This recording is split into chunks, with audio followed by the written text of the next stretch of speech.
नमस्कार, स्वागत है हमारे तमाम दर्शकों का एक बार फिर से अयोध्या से। मैं अखिलेश आनंद आप सभी का अभिवादन करता हूं और यहां पर आप देख रहे हैं पूरा माहौल भक्तिमय है, राममय है।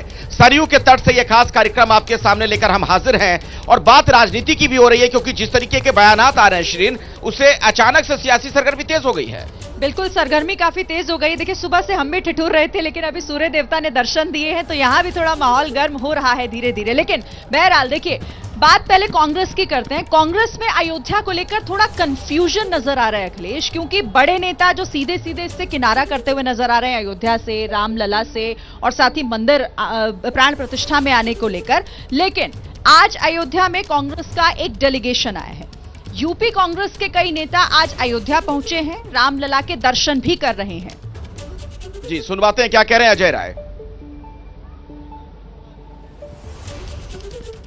पहले से कार्यक्रम तय था हमारा कि भगवान आज हम लोग जाएंगे, भगवान राम का दर्शन करेंगे, सरयू जी में डुबकी लगाएंगे, मकर संक्रांति है आज, हनुमानगढ़ी, फिर रामलला का दर्शन करके उसके बाद गोरखपुर प्रस्थान करेंगे। 22 तारीख का जो कार्यक्रम है उसमें पहले ही हमारे चारों शंकराचार्य ने जाने से इनकार कर दिया है। वो मोदी जी अपना इवेंट कर रहे हैं, इसके पहले भी सभी लोग दर्शन वहाँ लगातार कर रहे हैं। हम सब लोग जाएंगे, रामलला का दर्शन करेंगे।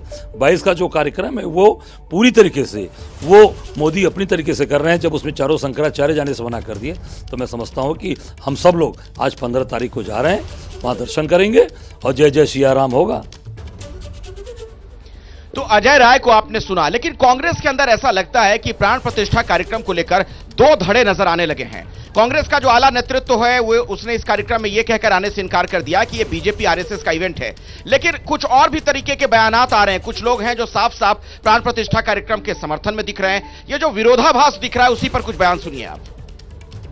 भाजपा ने इस देश को बहुत तरीके से बांटा। भाजपा ने जाति में, भाजपा ने लैंग्वेज पर, बोलने पर, आप किसकी पूजा करते हैं, कौन सी वेशभूषा पहनते हैं, हर तरह से बांटने का प्रयास किया। लेकिन पहली बार भाजपा ने सनातन धर्म को ही संप्रदायों में बांट दिया। कांग्रेस पार्टी व्यक्तिगत आस्था को सर्वोपरि मानती है। कांग्रेस पार्टी ने हमेशा कहा है और हम हमेशा मंदिर, मस्जिद, गुरुद्वारे जाकर गए हैं। व्यक्तिगत इन्विटेशन आया था क्योंकि वहां पर इतना विभत्स राजनीतिकरण देखा गया। हमने 22 तारीख को जाने से इनकार किया। हम रामलला के दर्शन करने जा रहे हैं, इसका आशय साफ है कि हमारी न सिर्फ भगवान मर्यादा पुरुषोत्तम राम में आस्था है, उनके आदर्श पर, उनके प्रशस्त मार्ग पर हम चलना भी चाहते हैं। जिन राजा राम ने, जिन्होंने मर्यादा पुरुषोत्तम राम ने वचन की मर्यादा की रक्षा सत्ता को तज कर 14 वर्ष वन में गए।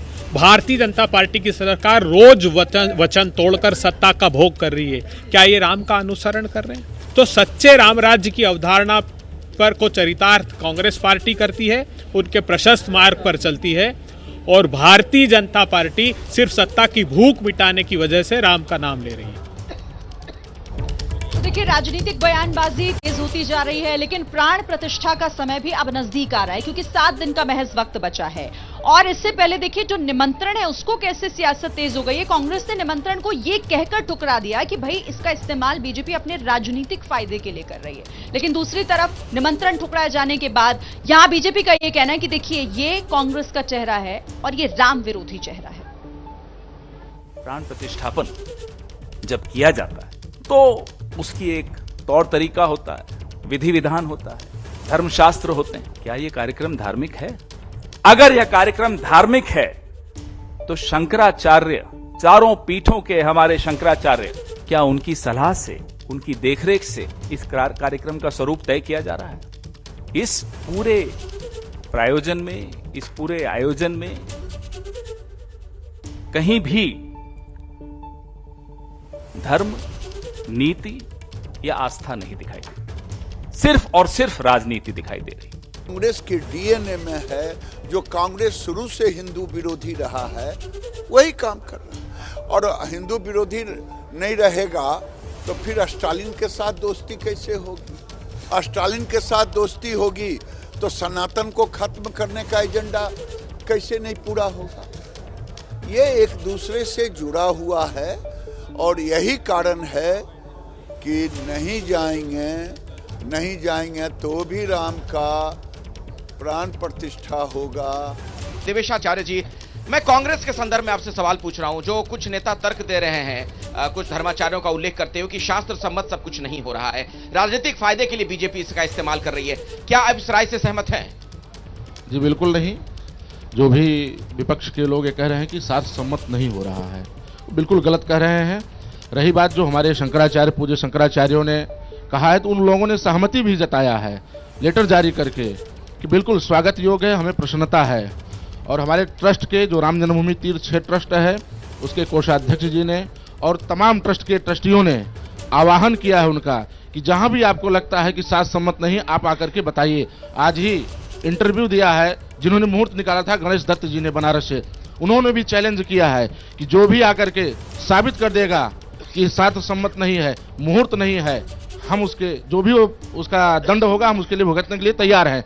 रही बात शुभ कार्य के लिए, तो संक्रांति के बाद जब सूर्य उत्तरायण होता है तो सारे पुण्य कार्य जो भी हैं प्रारंभ हो जाते हैं। तो कहीं ना कहीं जो भी विपक्ष के लोग ऐसा करें वो गलत कह रहे हैं। श्रवण जी, अब ये बताइए कि राम में के नाम में सियासत का क्या काम?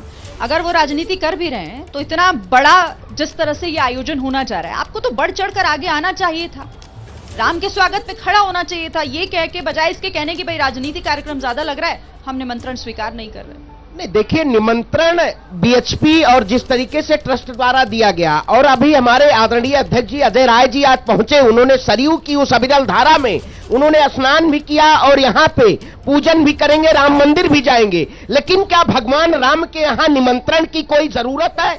ये मैं भाई यही तो कंफ्यूजन है ना, यही तो कंफ्यूजन है। एक तरफ कहते हैं निमंत्रण की क्या जरूरत है, दूसरी तरफ आपके आला नेतृत्व के लोग कह देते हैं कि बीजेपी का कार्यक्रम, आरएसएस का कार्यक्रम, इसलिए नहीं जाएंगे। जब भगवान राम का कार्यक्रम है, भगवान राम का काम हो रहा है, तो उससे फिर ये दूरी जो आप बना रहे हैं, तो फिर तो साफ तौर पर लगेगा कि कुछ ना कुछ आपके दिमाग में चल रहा है, वोट बैंक की राजनीति हो रही है। क्यों राजनीति आपकी नहीं, वोट बैंक की राजनीति हम नहीं कर रहे हैं। इसका पूर्ण रूप से क्रेडिट भारतीय जनता पार्टी लेना चाहती है। आप जाकर ये साबित कर दीजिए ना, आप लोगों के लिए नहीं है सियासत का। सनातन धर्म की स्थापना आज गुरु जगत शंकराचार्य ने चारों दिशाओं में उन मठों को बनाने का काम किया था। आज उन्होंने शुभकामनाएं दिया, महाराज जी को बताना चाहिए वो क्यों नहीं आ रहे हैं। शुभकामनाएं तो दी उन्होंने, लेकिन आ क्यों नहीं रहे हैं? निर्माणाधीन मंदिर है, इसलिए वो आ नहीं रहे हैं। आज बताइए, ठीक है, निर्माणाधीन मंदिर का उद्घाटन राजनीतिक फायदे के लिए 2024 का जो चुनाव है उसके लिए, देखिए जवाब लीजिए। जी, मैं दो बातों का जवाब दूंगा। एक तो कांग्रेस कतई कंफ्यूजन में नहीं है। जो सोच 1528 में बाबर की थी मंदिर तोड़ते समय, 1949 से उसी सोच के साथ कांग्रेस ने राम मंदिर के प्रति रखी है। बीजेपी के तरह से डिबेट नहीं करते। जवाब सुन लीजिए, बात नहीं सुनना चाहिए। 22-23 दिसंबर की रात में जब प्रभु प्रकट हुए राम, तो उनको ताले में किसने बंद करवाया? कांग्रेस ने बंद करवाया। 75-76 में खुदाई में जब मंदिर के प्रमाण निकलने लगे, के मोहम्मद कहते हैं, पूछ रहे हैं ताला किसने खुलवाया, ये भी पूछ रहे हैं। आप हमें बताएंगे के मोहम्मद ने लिखा कि जब 75-76 में नीचे से प्रमाण निकलने लगे कि उस विवादित जगह पर मंदिर है, तो उस खुदाई को बंद किसने कराया? कांग्रेस ने बंद कराया। कांग्रेस ने सवाल उठाया कि प्रभु राम काल्पनिक है, राम सेतु तोड़ देना चाहिए। और 2019 के पहले कपिल सिब्बल के नेतृत्व में वकीलों की फौज सोनिया गांधी के इशारे पर कोर्ट में जाकर कहती है कि अगर राम मंदिर के पक्ष में फैसला आया तो लाभ भारतीय जनता पार्टी को हो जाएगा। शिरीन जी, जो पार्टी सीधे सीधे कह रही हो कि अगर राम मंदिर बनेगा तो भाजपा को लाभ हो जाएगा, तो मंदिर के प्रति क्या दृष्टिकोण है बताने की आवश्यकता नहीं है। और ताला बता देते हैं, शंकराचार्य भी नाराज हैं। उनकी भी नाराजगी नहीं आ रही है। ये जो मित्र उछल कूद रहे हैं, ये अपने समय में इन्होंने बोला है, ही नहीं चाहते, जवाब आने दीजिए। हम उछल कूद नहीं रहे, उछलिए कूदिए मत। सनातन सत्य के साथ अयोध्या का कड़कड़ साक्षी है, अयोध्या का कड़कड़ साक्षी है कि कांग्रेस का क्या रवैया रहा। मुझे बोलने दीजिए। चलिए जल्दी बोलिए। शंकराचार्य जी के बारे में देखिए, प्राण प्रतिष्ठा के कार्यक्रम में मोदी जी जजमान है, उनके साथ और कई जजमान हैं। इसके अतिरिक्त वहां प्राण प्रतिष्ठा कर्मकांड करने वाले जो विद्वान ब्राह्मण हैं, पंडित हैं, जो विद्वान हैं, वो काशी से आ रहे हैं। तो वो कार्यक्रम, चर्चा को आगे बढ़ाएं उससे पहले दर्शकों तक एक ब्रेकिंग न्यूज में पहुंचाना चाहूंगा। राम, भगवान राम की चर्चा तो हो ही रही है, लेकिन यहीं से ऐसा लग रहा है कि कृष्ण के माध्यम से भी बहुत कुछ संदेश देने का प्रयास बीजेपी कर रही है। अयोध्या में भगवान राम के मंदिर में प्राण प्रतिष्ठा की तैयारी चल रही है, आपको पता है। और इस बीच जो जानकारी हमें मिल रही है, यूपी के डिप्टी सीएम ब्रजेश पाठक ने कृष्ण का नारा भी बुलंद कर दिया है। समाजवादी पार्टी पर तंज करते हुए ब्रजेश पाठक ने यादव समाज के कार्यक्रम में कहा, जो राम का नहीं हुआ वो कृष्ण का कैसे हो सकता है, और जो कृष्ण का नहीं वो यदुवंशी समाज का कैसे हो सकता है। तो देखिए अब राम के साथ साथ कृष्ण की भी एंट्री हो गई है और भगवान के नाम भगवान श्री कृष्ण हमेशा जैसे कह सकते हैं रोम रोम में और हर जगह आपको उनको महसूस करेंगे। एक इतिहास उत्तर प्रदेश का और भी है। हम कोई राजनीतिक बात नहीं करना चाहते थे, लेकिन सच्चाई है तो उसको प्रकट करना भी आवश्यकता है। जो राम का नहीं हुआ वो कृष्ण का कैसे हो सकता है? आप मेरी बात को समझ रहे हैं? जो प्रभु राम का नहीं हुआ वो कृष्ण का कैसे हो सकता है, और जो कृष्ण का नहीं हुआ वो यदुवंशी कैसे हो सकता है? रोहित जी ये बताइए, अभी तो आप लोग विचलित हो रहे इंडिया गठबंधन के लोग राम मंदिर में प्राण प्रतिष्ठा के कार्यक्रम से ही, ये तो भगवान कृष्ण की बात भी हो गई आज। नहीं, ये विचलित हो रहे हैं, ये शब्द कहां से आ गए भाई? बयान ये जिस तो तरीके के आ रहे हैं, पार्टी के शब्द हैं। इंडिया गठबंधन के लोगों के जो बयान आ रहे हैं, कोई भगवान राम को मांसाहारी बता दे रहा है, कोई कह रहा है कि हम इस कार्यक्रम में इसलिए नहीं जाएंगे क्योंकि राजनीतिक कार्यक्रम है। तमाम तरह के बयान दिए जा रहे हैं। राम मंदिर की क्या जरूरत है, स्कूल बन जाते, अस्पताल बन जाते। इसीलिए मैंने कहा विचलित शब्द का इस्तेमाल जानबूझकर किया मैंने। जितना नुकसान धर्म का वो 2-4 बयान नहीं करते, उससे ज्यादा नुकसान तो मीडिया कर देती है उन बयानों को। तो आप लोग उसका खंडन कर दीजिए ना पुरजोर तरीके से। खंडन भी नहीं नहीं, समस्या तो यही है कि खंडन वाले बयान आपको सुनाई नहीं पड़ते। आपको तो खाली वही सुनाई पड़ते हैं जो भारतीय जनता पार्टी को सूट करते हैं, उसके अलावा आपको बयान ही नहीं सुनाई पड़ते। स्वामी प्रसाद मौर्य पे आपका क्या कहना है? जिस तरीके से मानसिक रूप से विकसित व्यक्ति है, और मैं स्वयं ये चीज को तीसरी बार रिपीट कर रहा हूँ चैनल के ऊपर, और वो आपको सुनाई नहीं पड़ता। मानसिक समाजवादी पार्टी के साथ आपका गठबंधन है, उसके राष्ट्रीय महासचिव है, और अखिलेश यादव जो कहते हैं वही वो बोलते हैं।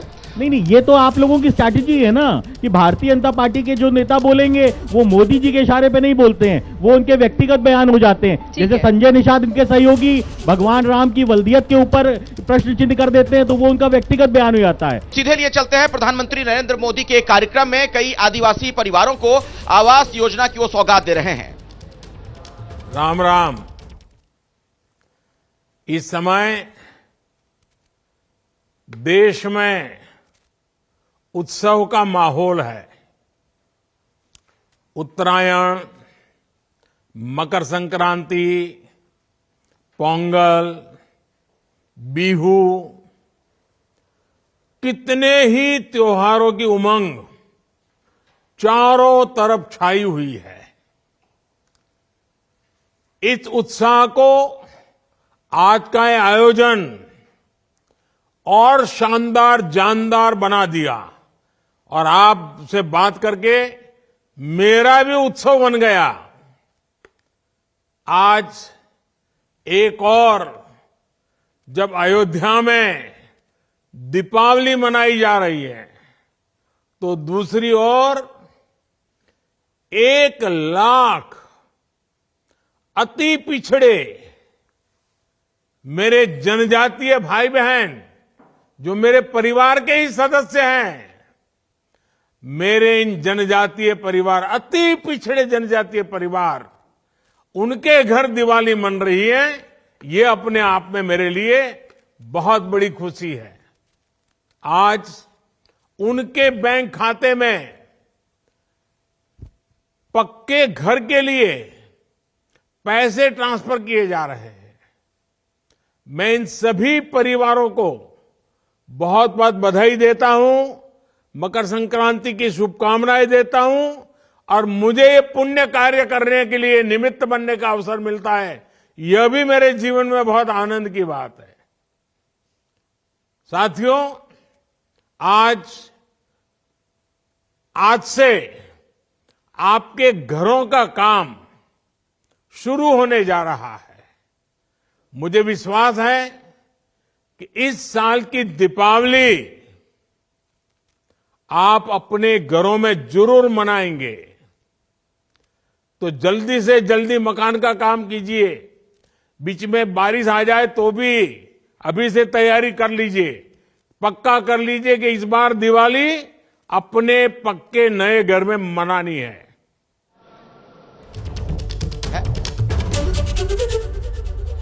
तो प्रधानमंत्री नरेंद्र मोदी को आपने सुना, आदिवासी योजना की सौगात देते हुए नजर आए। जिस तरीके के हालात गठबंधन के अंदर नजर आ रहे हैं और जिस तरीके के बयानात कांग्रेस के नेता दे रहे हैं, आपको क्या लग रहा है, कहीं फायर बैक तो नहीं कर जाएगा? देखिए, कांग्रेस की जहां तक बात करें, अभी पहले भी मैंने कहा कि ये लोग आपस में ही पहले लड़ लें, फिर आएंगे ना एनडीए गठबंधन जो हमारा राजग गठबंधन है उससे लड़ने। तो ये पहले आपस की ही लड़ाई लड़े। और जहां तक एक बात बताऊं अखिलेश जी, जहां तक ये कह रहे हैं कि निमंत्रण में बुलाया गया या हम गए नहीं या हम ठुकरा देंगे, ये टीले वाली मस्जिद पे तो चले जाते हैं, वहां का निमंत्रण तो आता है ना इनको, वहां पे तो चले जाते हैं। और यहाँ पे अगर कोई ट्रस्ट या धार्मिक कार्य करा रहा है तो इनको आने में आपत्ति हो रही है। अल्लामा इकबाल ने दो लाइनें लिखी हैं कि ये है राम के वजूद पर सबको नाज, अहले नजर समझते हैं इसको इमामे हिंद। तो अब कभी ऐसे भी कभी अल्लामा इकबाल जी थे, रसखान जी थे, और आज की क्या मेंटेलिटी है आप देख लीजिए। हमारे आदरणीय ब्रजेश पाठक जी का जो बयान है एकदम बहुत शानदार उन्होंने कहा है। और अभी तो ये अयोध्या, तो ये जो आप देख रहे हैं तो झांकी है ही है, काशी देख ही रहे हैं, बापी मस्जिद और मथुरा आज हो ही गया, तक बात चली गई। और बता करिएगा, और बता दूं आपको, और बता दूं, 3 के बदले 30,000 बचेगी नहीं कोई हजार। कहाँ जाएंगे कल जब 4 गनर मिल जाएंगे के बदले 30,000 बचेगी नहीं कोई हजार। स्टैंड क्लियर होना चाहिए, आपका स्टैंड, आपकी पार्टी का स्टैंड नहीं क्लियर है। हम इंडिया गठबंधन की पार्टी, इंडिया गठबंधन, कुछ कह रहे हैं नहीं जाएंगे, कुछ कह रहे हैं जाएंगे। नहीं, देखिए इंडिया गठबंधन हमेशा पूरा सबको साथ लेकर चल रहा है। मैं कहता हूँ राजभर जी को भी चले आना चाहिए इंडिया गठबंधन में। 2024 में 7 चुनाव लड़ना समझने में थोड़ी मुश्किल हो रही है, तो वहाँ क्लैरिटी रखिए, बेहद जरूरी है। अयोध्या में जो कुछ हो रहा है उसका असर पूरे देश भर में हो रहा है। पॉलिटिकल पार्टीज में भी काफी हलचल देखी जा रही है। देखिए, प्राण प्रतिष्ठा का दिन तो नजदीक है ही, अब उससे पहले आम आदमी पार्टी ने एक बड़ा ऐलान कर दिया है। और ऐलान ये है कि हर मंगलवार को सुंदरकांड का पाठ कराया जाएगा।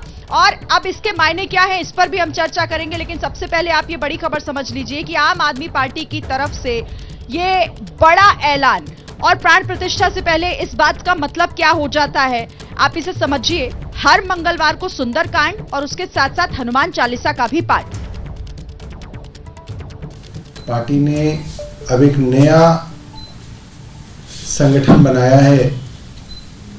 आपको जैसे मालूम ही है कि दोबारा से संगठन दिल्ली के अंदर बनाया गया है और उसके साथ ही एक स्ट्रक्चर्ड तरीके से सुंदरकांड का कार्यक्रम चलाया जाएगा। कल यानी कि 16 जनवरी को मंगलवार है, दिल्ली की सभी विधानसभाओं के अंदर आम आदमी पार्टी का संगठन, वहाँ के विधायक, पार्षद साथी और संगठन के पदाधिकारियों के साथ भव्य सुंदरकांड के कार्यक्रम का आयोजन करेंगे। यहाँ आप लोग राम मंदिर प्राण प्रतिष्ठा कार्यक्रम में जाने को तैयार नहीं है। यहाँ देख रहे हैं आम आदमी पार्टी कितनी भक्ति में डूबी हुई है। नहीं, जाने के लिए हम हमेशा भगवान श्री राम सबके हैं, भगवान श्री राम। लेकिन आज जिस तरीके से बीएचपी और बीजेपी ने जिस तरीके से भगवान को एक सीमित दायरे में लाके वो कर दिया है कि अगर भारतीय जनता पार्टी, आम आदमी पार्टी पर भी तो कुछ बोलिए, उनकी भक्ति पर भी तो कुछ बोल दीजिए। नहीं, देखिए, सुंदरकांड, रामायण, गीता, भगवत सबको करना चाहिए, हनुमान चालीसा होनी चाहिए, हनुमान चालीसा पढ़ते। लेकिन आज जिस तरीके से धर्म का राग चल रहा है, धर्म का व्यापार चल रहा है, केजरीवाल भी कर रहे हैं। देखिए, हम केजरीवाल के पक्ष में या विपक्ष में हम नहीं कह सकते हैं, क्योंकि साथ में इसलिए मजबूरी है। देखिए, मजबूरी की बात नहीं है। विदाई उनकी, आप लोगों की जो सत्ता से केंद्र में हुई, सबसे बड़ी भूमिका रही ना उन लोगों की। नहीं, देखिए, आंदोलन चला था सड़क नहीं, आंदोलन करना चाहिए, तो खुलकर बोलिए ना, क्या मजबूरी है ऐसी? देखिए, भगवान राम सबके, कोई कहीं भी पूजा कर सकता है, लेकिन अगर ये बीजेपी के लोग ये कहते हैं भगवान राम सिर्फ हमारे हैं। आम आदमी पार्टी पे तो बोलिए सुंदरकांड का आयोजन हो रहा है। पहले भी सुंदरकांड आम आदमी पार्टी करवाई है, इससे अच्छा है ना, बढ़िया है ना, होना चाहिए। नहीं, पूरे देश में देखिए, सनातन में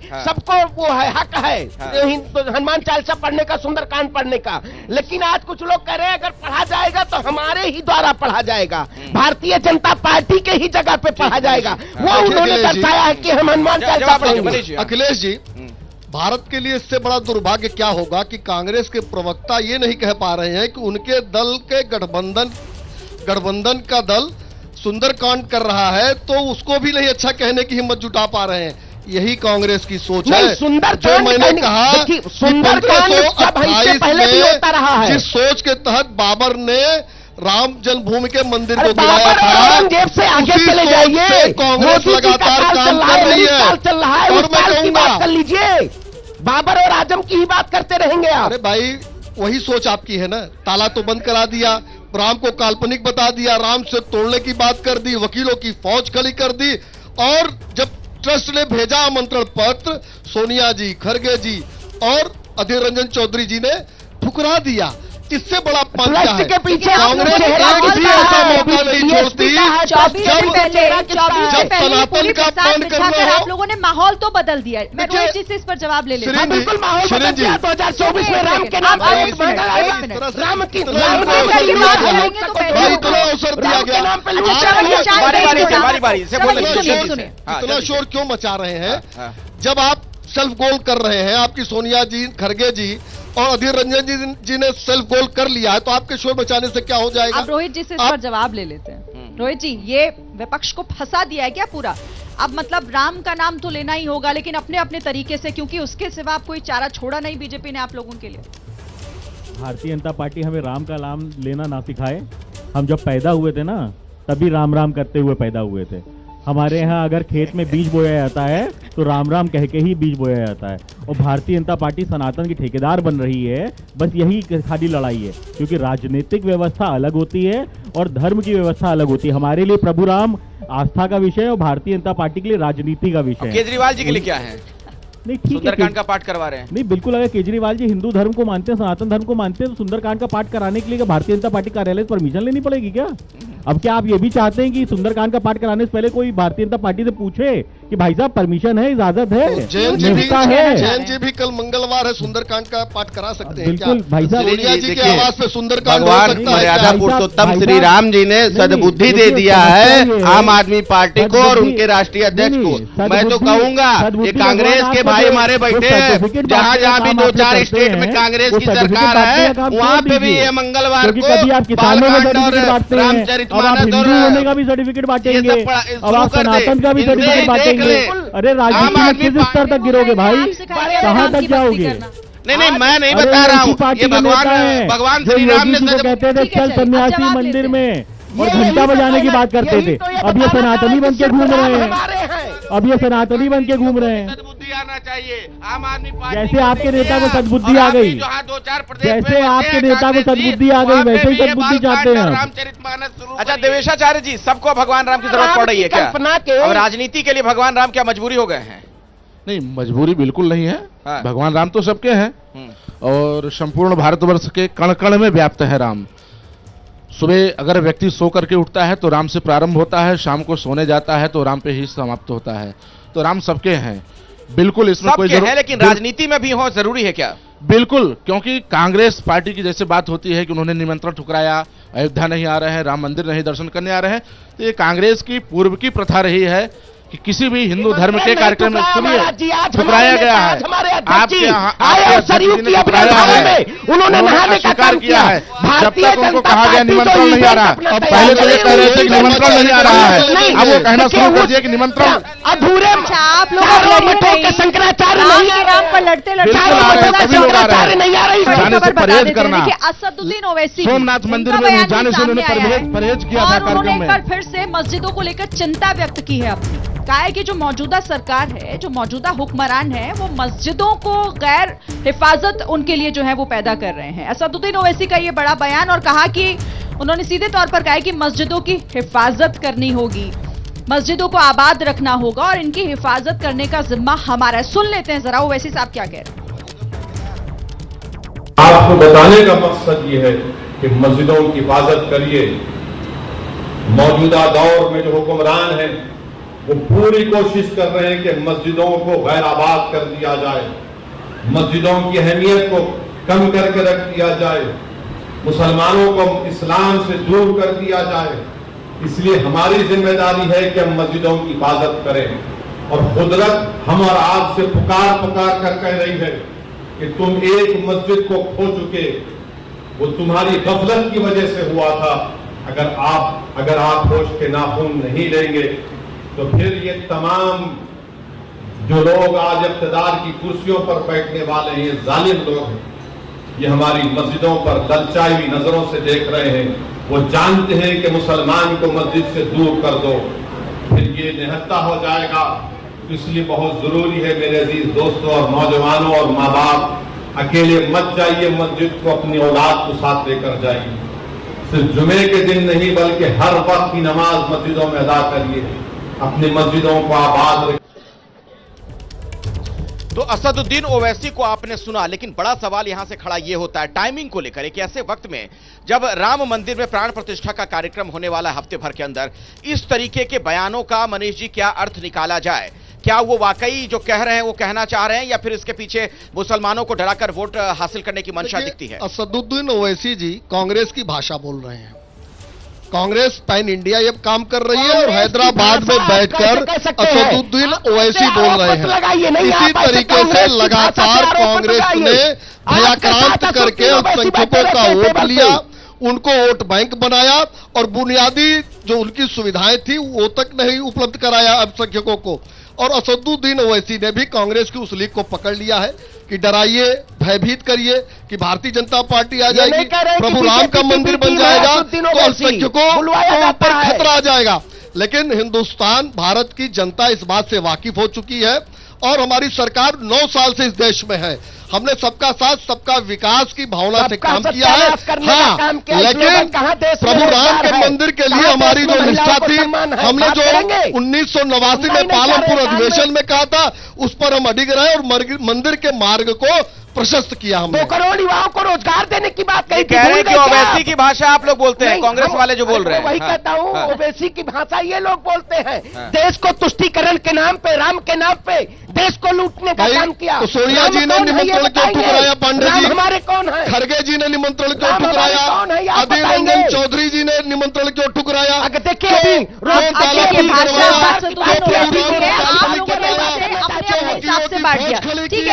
के नाम पे ले आएंगे। अभी जो अब हम आपको तस्वीर दिखाने जा रहे हैं, जो तस्वीर आप देखेंगे, राबड़ी देवी के आवास पर नीतीश कुमार, बिहार के मुख्यमंत्री, पहुंचे हैं चूड़ा दही खाने के लिए। वो तस्वीरें भी आप देखिए और इन तस्वीरों के क्या मायने मतलब है उस पर भी बातचीत होगी। चूंकि पिछले कुछ दिनों से ऐसा लग रहा था कि नीतीश कुमार शायद थोड़े नाराज हैं, कहीं पाला ना बदल लें, क्योंकि जिस तरह से संयोजक बनने से उन्होंने इनकार कर दिया था, उसके बाद कयासों का बाजार गर्म था।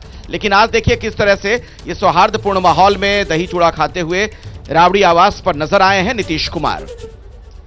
बिल्कुल, तो दही चूड़ा का ये कार्यक्रम। और इसी बीच देखिए, क्योंकि इंडिया गठबंधन में सीट शेयरिंग अभी भी एक बड़ा मसला है, जिसको लेकर जेडीयू पहले भी सवाल खड़े कर चुकी है और एक बार फिर से विजय चौधरी का बयान सामने आया है, ये कहते हुए कि अब इसमें देरी नहीं होनी चाहिए, सीट शेयरिंग का मसला सुलझना चाहिए। बड़ा बयान जेडीयू के नेता विजय चौधरी की तरफ से, जिसमें उन्होंने कहा कि अब वक्त कम बचा है, समय कम है, तो ऐसे में सीट शेयरिंग पर जल्द से जल्द बातचीत होनी चाहिए। सुनवाते हैं आपको उनका पूरा बयान।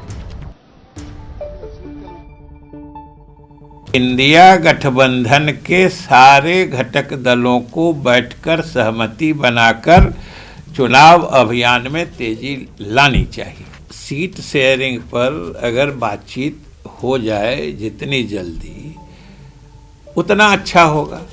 और जब राजनीतिक परिस्थिति में कोई फायदा या कोई लीड मिलने की बात होती है तो वो तो पूरे गठबंधन के लिए होता है, कोई एक दल के लिए थोड़े होता है। अगर नुकसान होता है तो पूरे गठबंधन का होता है, फायदा होता है पूरे गठबंधन का होता है। जब से महागठबंधन बना है तब से भाजपा जो है घबराई हुई है।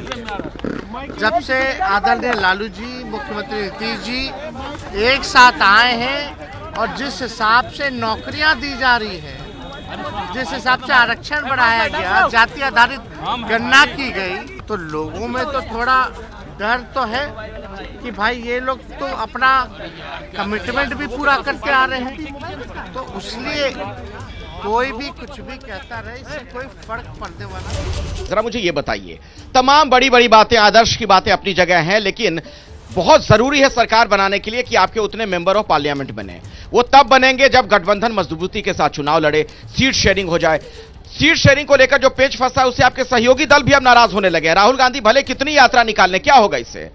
नहीं, देखिए, नाराज कोई नहीं है। आला कमान इस पे काम कर रहा है, जो सारी टीमें हैं वो फैसला जल्द ही आ जाएगा। ये कार्य चल रहा है, सीट बंटवारे में हमारी कोई वो नहीं होगी, ऐसा कोई असमंजस नहीं है। हम लोग पूर्ण रूप से इंडिया गठबंधन के सभी दलों के जो हमारे सहयोगी दल हैं उनके साथ हम चुनाव लड़ेंगे। लेकिन दर्द आखिर पेट में उन लोगों के क्यों हो रहा है? ये जो बगल के बगल बैठे हुए हैं उनके पेट में बड़ा दर्द हो रहा है। आप समझिए कि अगर बार बार ये मैसेज आ रहा है, जेडीयू के बयान अगर जनता के बीच भी पहुंच रहा होगा तो उन्हें क्या लग रहा होगा कि भाई इनका तो यही मसला नहीं सॉल्व हो रहा है, चुनाव एकजुट होकर कैसे लड़ेंगे? नहीं, हमारा मसला सॉल्व है, लेकिन दर्द वही कहते हैं, पेट में दर्द बगल के बगल को क्यों होता रहता है? कह रहे हैं जेडीयू के पेट में दर्द हो रहा है? नहीं, अरे बगल बगल मतलब बीजेपी पे आप आ गए। आप यहाँ के हिसाब से श्री कह रहे हैं बगल के बगल। मनीष जी जवाब है, हमारे परिवार में कला है। आपके पेट में दर्द क्यों हो रहा है? कोई भी गठबंधन तभी दीर्घकाल तक चलता है। सुनिए तो भाई, सुनिए। कोई भी गठबंधन तभी तक दीर्घकाल तक चलता है जब इशू जनहित, राष्ट्रहित हो, जनता के हित लिए बने। लेकिन ये जो घमंडिया गठबंधन है ये पारिवारिक विरासत को बचाने के लिए बना है, और जब सरकार में थे तो जो जनधन की लूट मची थी उस लूट को बचाने के लिए हुआ है। देखिए, एमपी का चुनाव चल रहा था, सपा और कांग्रेस ने एक दूसरे के लिए किन शब्दों का प्रयोग किया। महाराष्ट्र में संजय राउत और संजय निरुपम ने एक दूसरे के लिए किन शब्दों का प्रयोग किया, तो आपको समझ में आ जाएगा। इतनी अच्छी बात तो विपक्ष में रहने वाले लोग नहीं करते हैं। ये बताइए, राय को अखिलेश यादव ने कहा, जो शब्द कहा मैं नहीं रिपीट करना चाहता, लोकतंत्र में गलत है, लेकिन आपका गठबंधन था, कह रहा था। संजय राउत ने संजय निरुपम के लिए कहा। सपा के राष्ट्रीय अध्यक्ष ने इनके जो यशस्वी प्रदेश अध्यक्ष जो बता रहे हैं आज डुबकी लगाने हैं, उनको चिरकुट कहा, उनको अखिलेश कहा। देखिए, बड़ी विडंबना की बात यह है कि अभी ओवैसी जी की भी बात चल रही थी। कांग्रेस वाले कह रहे हैं कि ओवैसी भाजपा के हाथों पे। अरे भाई, तेलंगाना में उसके भाई को डिप्टी स्पीकर बना के रखे हो। मैं कहता हूँ हमारे भाई जी बगल में जो बैठे हैं, जिस थाली में खाए उसी में छेद करके। आप बताइए, अजय राय जी मध्य प्रदेश के चुनाव के दौरान जो थे, आज छोड़िए, आरएलडी के नेता से मेरा सवाल है, सीट शेयरिंग में देरी से नुकसान हो रहा है कि नहीं? ईमानदारी से बताइए। अच्छा, एक मिनट सुनिए इनको, आरएलडी को सुन लीजिए। हाँ, सीट शेयरिंग से नुकसान हो रहा है कि नहीं, जो वक्त लग रहा है इतना ज्यादा? देखिए, हमारे बीच में एक अच्छा समन्वय है, हमारी सीट शेयर हो चुकी है, सही वक्त आने पे आपको बता दिया जाएगा। अच्छा, ऐसा क्या सिर्फ आपको नहीं पता है? नहीं, आप अपनी चिंता क्यों नहीं करते? एनडीए की सीट शेयरिंग करो। अजय राय के लिए क्या कहना पड़ा? अभी मिश्रा जी नाम ले रहे थे, क्या कहा अजय राय जी ने? ठीक है, चिरकुट कहा। अच्छा, ये कैसी दोस्ती है? रोहित जी, आप हमारे विरोधी दल के हो, लेकिन रोहित जी मैं आपको ये शब्द नहीं कह सकता। चलिए, धन्यवाद है आप सभी का। अब चर्चा को खत्म करना होगा, समय की मजबूरी है। अखिलेश, अब चर्चा को हमें खत्म करना होगा। बहुत बहुत धन्यवाद आप सभी मेहमानों का।